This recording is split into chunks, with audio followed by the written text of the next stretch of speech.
Hello students, once again welcome back to your one and only most trusted Gadgety coaching center. তো students আজকের ভিডিওতে আলোচনা করব তোমাদের সাথে তোমাদের রেটরিকের মধ্যে থেকে পার্ট নাম্বার 3 এটা ঠিক আছে। আজকের ভিডিওতে ক্লাইম্যাক্স নিয়ে আলোচনা করব বিস্তারিতভাবে, একদম সিম্পল ভাবে জলের মতো স্পষ্ট করে বোঝাবো, ভালো মতো বুঝবে, যাতে ক্লাইম্যাক্স আসলে পরীক্ষায় যাতে ছেড়ে আসতে সেটা না হয়। ঠিক আছে, এর আগে সিমিলি মেটাফোর নিয়ে আলোচনা করেছিলাম, তোমাদের কিন্তু পরীক্ষার আর কিছু বেশি দেরি নেই। ঠিক আছে, ভিডিওটা ছোটই হবে, বেশি বড় হবে না, টেনশন নেওয়ার দরকার নেই। দেখো, ক্লাইম্যাক্সের একটা আমি ডেফিনেশন দিয়েছি, তোমরা জানো কিভাবে পরীক্ষায় লিখতে লাগে। প্রথমত একটা আইডেন্টিফিকেশন করতে হবে, আইডেন্টিফাই করতে হবে, সেকেন্ড ডেফিনেশন দিতে হবে, থার্ড এক্সপ্লেনেশন করতে হবে, সমস্ত কিছু আলোচনা করবো। চলো শুরু করা যাক উইদাউট এনি ফার্দার ডিলে। দেখো, তোমরা ল্যাডার তো সবাই ব্যবহার করেছো, আই এম শিওর ল্যাডার সবাই ব্যবহার করেছো, সিঁড়ি তো সবাই ব্যবহার করেছো, তাই না?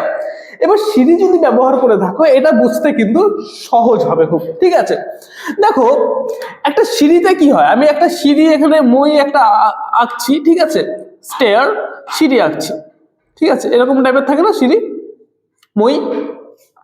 তুমি কি করো, ফার্স্টে এখানে এখানে পা দাও, তারপরে এখানে পা দাও, তারপরে এখানে পা দাও, এইভাবে করে আস্তে আস্তে ওঠো, তাই তো? এই ক্লাইম্যাক্সেও ঠিক এমন টাইপের একটা জিনিস হয়।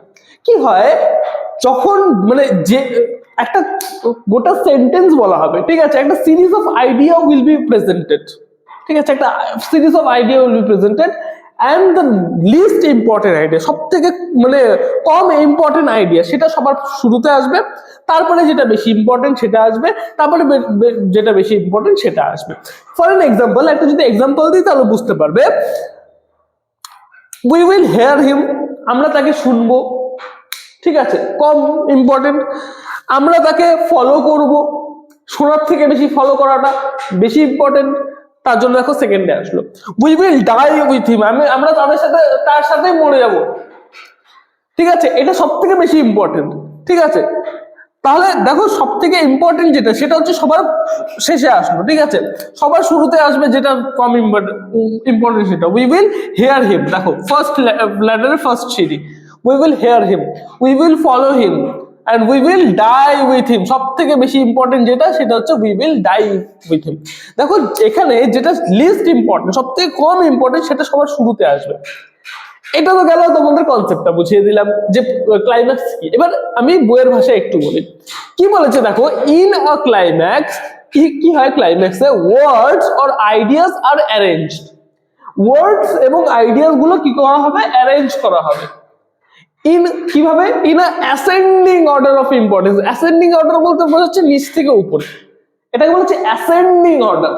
ঠিক আছে, so in a climax words or ideas are arranged in a ascending order of importance, ইম্পর্টেন্সের বেসিসে, যেটা কম ইম্পর্টেন্ট সেটা শুরুতে, যেটা বেশি ইম্পর্টেন্ট সেটা হচ্ছে সবার শেষে, এটাকে বলছে অ্যাসেন্ডিং অর্ডার। আর ডিসেন্ডিং অর্ডার কি, যেটা সব থেকে বেশি ইম্পর্টেন্ট সেটা হবে ফার্স্টে এবং সব থেকে কম ইম্পর্টেন্ট সেটা হবে লাস্টে, এটা ডিসেন্ডিং অর্ডার। ঠিক আছে, অ্যান্টি ক্লাইম্যাক্সে হচ্ছে এটা হয়, অ্যান্টি ক্লাইম্যাক্সে কি হয়, যেটা বেশি ইম্পর্টেন্ট সেটা সবার শুরুতে বলা হয়, যেটা কম ইম্পর্টেন্ট সেটা সবার শেষে বলা হয়। কিন্তু ক্লাইম্যাক্সে কি, যেটা কম ইম্পর্টেন্ট সেটা সবার শুরুতে, যেটা বেশি ইম্পর্টেন্ট সেটা সবার শেষে। বোঝা গেল?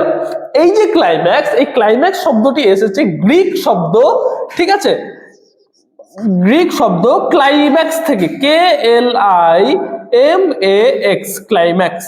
এই যে ক্লাইম্যাক্স এই শব্দটা থেকে এসছে ক্লাইম্যাক্স, CLIMAX, সিটাকে উঠিয়ে দিয়ে কে, মানে কেটাকে উঠিয়ে দিয়ে সি করা হয়েছে শুধু।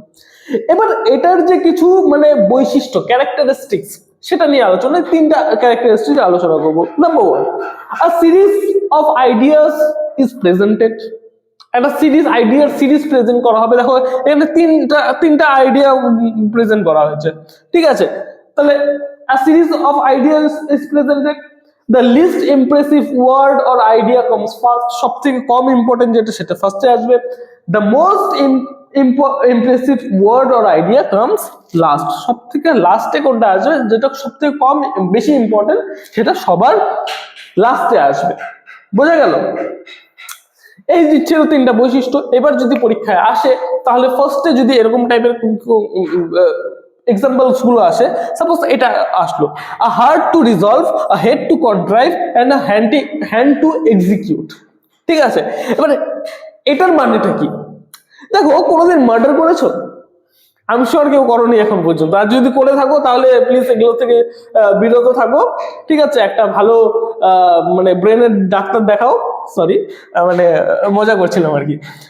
দেখো কি হয়, মার্ডার যখন করতে যাও তখন কি হয়, তুমি তো গিয়ে ডাইরেক্টলি একদম গিয়ে একদম মার্ডার করে দেবে না, না, এরকম হবে না। মার্ডার করতে গেলে কি হয়, প্রথমে ভাবতে হয়, ও আজকে এই ছেলেটা এখান থেকে স্কুলে যাবে, কোন জায়গাটা মারবো, ঠিক আছে? সেই জায়গাটায় যদি লোক থাকলে তবে কি হবে, যদি লোক না থাকে তো কি হবে, কটার দিকে মারবো, কটার দিকে আসবে, এগুলো প্রথমে প্ল্যানিং করতে হয়, ঠিক আছে? তো বলছি হার্ট প্রথমে প্ল্যানিং না, প্রথমে আসবে হচ্ছে তোমার মনকে ইয়ে করা, ঠিক আছে? মনকে আগে মানে বলতে হবে আল is well, all is well, আমি পারবো মার্ডার করতে, কোনো ব্যাপারই না, ঠিক আছে? আমি পারবো মার্ডার করতে, ঠিক আছে? এবার দেখো, যখন হার্ট টু রিজলভ, মানে হার্টটাকে প্রথমে রিজলভ করতে লাগে, ঠিক আছে? তোমার নিজের হার্টটাকে রিজলভ করো, all is well, all is well, সব পারবি তুই। হার্ট টু রিজলভ, আর হেড টু কন্ট্রাইভ, এইবার আসবে হচ্ছে প্ল্যানিং। এবার তোমাকে প্ল্যান করতে হবে কিভাবে মারবো, কটার দিকে মারবো, কখন মারবো, ঠিক আছে? কি দিয়ে মারবো, তো বলছে হেড টু কন্ট্রাইভ, অ্যান্ড তারপরে final stage hand to execute. তারপরে কি করতে হবে আমাদের, হ্যান্ড টু এক্সিকিউট করতে হবে। সিমিলারলি কোনো বড় যদি এক্সাম হয়, সেটাকে ক্র্যাক করবে, সাপোজ ইউপিএসসি ক্র্যাক করবে, প্রথমে তোমাকে নিজের মধ্যে সাহস নিয়ে আসতে লাগবে, হার্ড টু রিজলভ, তোমাকে রিজলভ করতে হবে, তুমি পারবি, মানে তুমি পারবে, ঠিক আছে? তারপরে হেড টু কন্ট্রাইভ, তোমাকে ভাবতে হবে কিভাবে করব, তারপরে তোমাকে ইউপিএসসি প্রিপারেশন নেওয়া শুরু করতে হবে, হ্যান্ড টু এক্সিকিউট। বোঝা গেল? তো সব থেকে কম ইম্পর্টেন্ট সেটা সামনে, সব থেকে বেশি ইম্পর্টেন্ট সেটা পরে। সেকেন্ড এক্সাম্পল যেটা আছে সেটা হচ্ছে আই স আই কনকিউরড, আমি আসলাম, আমি দেখলাম, আমি কনকিউর করলাম সেটাকে, ঠিক আছে? আমি আসলাম, সেটা সব থেকে কম ইম্পর্টেন্ট, আমি দেখলাম, সেটা সব থেকে বেশি ইম্পর্টেন্ট, তার থেকে বেশি ইম্পর্টেন্ট হচ্ছে আই কনকিউর। তো স্টুডেন্টস, এই ছিল আমাদের আজকের যে ক্লাইম্যাক্স, ঠিক আছে? ক্লাইম্যাক্স যদি আসে, প্রথমত এরকম টাইপের যদি সেন্টেন্স তোমাদের দিয়ে দেয়, তোমরা লিখবে আইডেন্টিফিকেশন, প্রথমে পয়েন্ট করবে, আইডেন্টিফিকেশন পয়েন্ট করার পরে লিখবে this is a case of climax, হ্যাঁ? তারপরে করবে সেকেন্ড পয়েন্ট করবে হচ্ছে ডেফিনিশন, DEFINITION, না? ডেফিনিশন স্পেলিংটা একটু দেখে নেবেন, ঠিক আছে?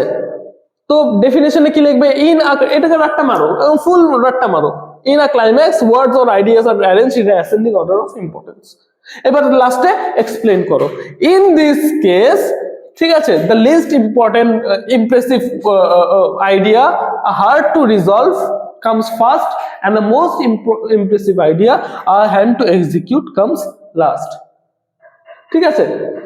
বা এরকম লিখতে পারো, hard to resolve and hand to execute is arranged in a ascending order of importance। এইভাবে লিখতে পারো এক্সপ্লেনেশন, যেভাবে মর্জি তুমি এক্সপ্লেনটা ভালো মতো শুধুমাত্র করে দেবে যাতে নাম্বারটা ফুল পাও। তো স্টুডেন্টস, এই ছিল আমাদের আজকের গোটা ক্লাসটা কেমন লাগলো অবশ্যই কমেন্ট সেকশনে কমেন্ট করে জানাবে, ঠিক আছে? যদি কিছু শিখতে পারো অবশ্যই কমেন্ট সেকশনে জানাও যে স্যার কিছু শিখতে পেরেছি, ক্লাসটা ভালো লেগেছে, এরকম টাইপের কিছু একটা কমেন্ট করো যাতে আমাদেরও ভালো লাগে। তো স্টুডেন্ট, পরবর্তী যে সেমিস্টার রয়েছে সেই সেমিস্টারে আমাদের সাথে যুক্ত হতে চাইলে অবশ্যই যোগাযোগ করো জ্ঞানজ্যোতি কোচিং সেন্টারের অফিসিয়াল দুটো হেল্পলাইন নাম্বার 6295916282 এবং 7076398606। দেখা হচ্ছে নতুন ভিডিওতে নতুন কোনো টপিকের সাথে। Till then, keep learning, keep exploring. Thank you so much.